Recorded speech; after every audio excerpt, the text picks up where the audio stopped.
when it comes to Biafra, what I see is everything being done right. Let me put it this way. Again, I say this as an academic. I've been to many places around the world in which people desire their freedom. I've been to Iraqi Kurdistan, Turkish Kurdistan, and Syrian Kurdistan. And I've written a book where, while I empathize with the Kurds, they are not yet ready for independence because they have not taken the basic steps to form a unitary government that can step into the vacuum on day one and lead their people. That is something that the Biafrans have, a mistake the Biafrans have not made. What I see today. So guys, it was a very big surprise to Nigerian government to see US congressmen, live at the Biafran convention. They embraced the convention. You see, that congressman talking about freedom and everything. Biafrans are actually gaining support internationally, but there is a but. Majority of people believe that declaring Biafra nation in Finland is a not mean anything for Nigeria. Say because na Nigeria, na Biafran stay. And some persons still get faith that a day go come when things go day okay. Biafrans go go their own region. And Nigerians go still let them. Nigeria government go still let them go. Well, man, not just talk too much. I still want you to listen more to these congressmen, in support of Biafra and what they are talking and what they are ready to do to make sure that Biafra is actualized in their lifetime. They are not yet ready for independence because they have not taken the basic steps to form a unitary government that can step into the vacuum on day one and lead their people. That is something that the Biafrans have, a mistake the Biafrans have not made. What I see today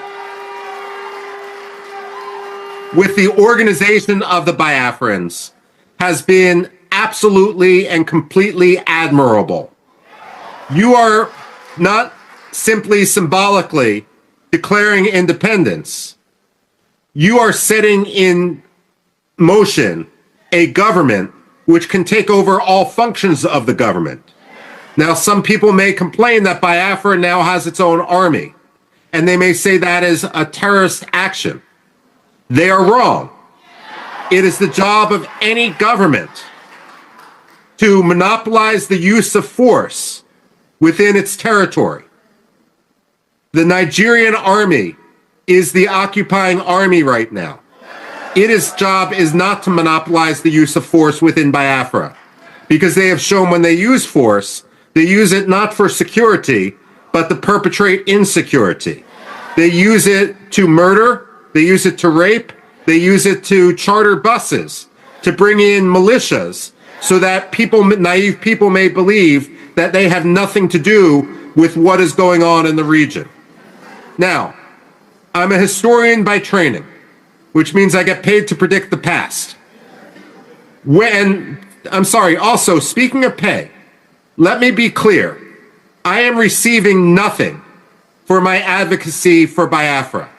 I have been offered nothing, I have demanded nothing, and I am receiving nothing. Nor would it even be legal for me to accept money from anyone. I am speaking only as an analyst and only as someone who wants to further liberty. Now, I ask as a historian, where has it worked to force the victims of genocide together with their perpetrators? Where in history has that ever worked? Aggressors must understand that if they turn to genocide, they will always lose. The fact of the matter is, Nigeria lost Biafra in 1967. They may have won the war temporarily, but they permanently lost Biafra. the decisions they made 57 years ago forfeited any rights they have to control, to occupy, to speak on behalf of the people of Biafra.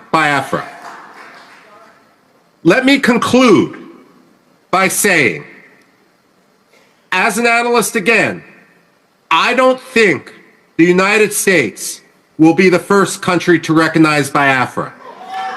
But I pray that it won't be the third country either.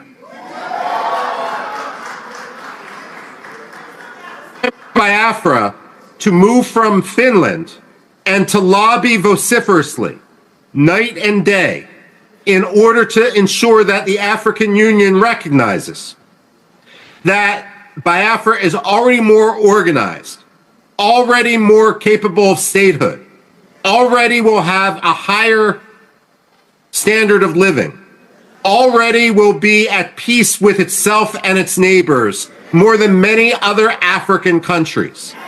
And therefore, it will be a boon to Africa, a boon to the African Union, a boon to the spread of democracy in the region, an anchor for stability in the region, in an area that is increasingly unstable, especially as people come from the north in order to destabilize.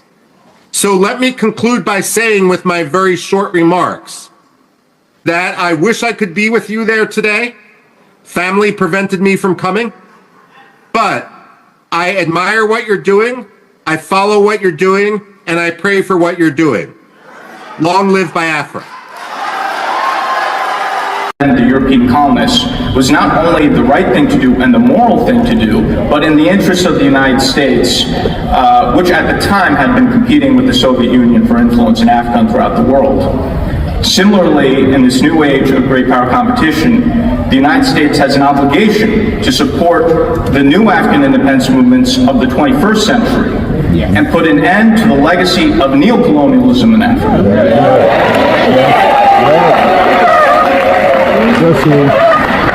And Nigeria is one of the worst examples of neocolonialism.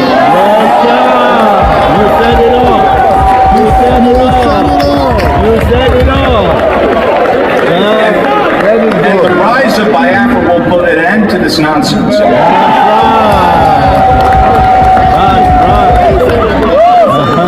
As the Biafran government lobbies from Washington, D.C., I've taken the Biafran message, or we could even say the Biafran gospel, to the highest levels. We have spoken to the Congress. We have spoken to the White House. We have spoken to the think tanks and the decision makers in Washington.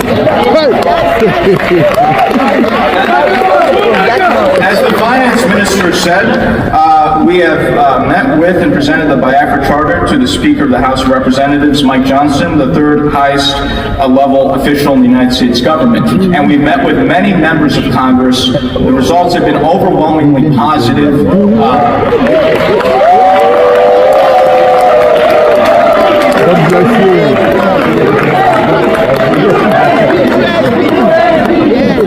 We have received overwhelming support. We've already received many commitments. Not a single member of Congress or U.S. official that I've met with have expressed any support for Nigeria. So we're on the right track, and we're in a very good position as we move into the future. At this convention, we will have speakers from the most prestigious think tanks in Washington, D.C., including the Cato Institute, the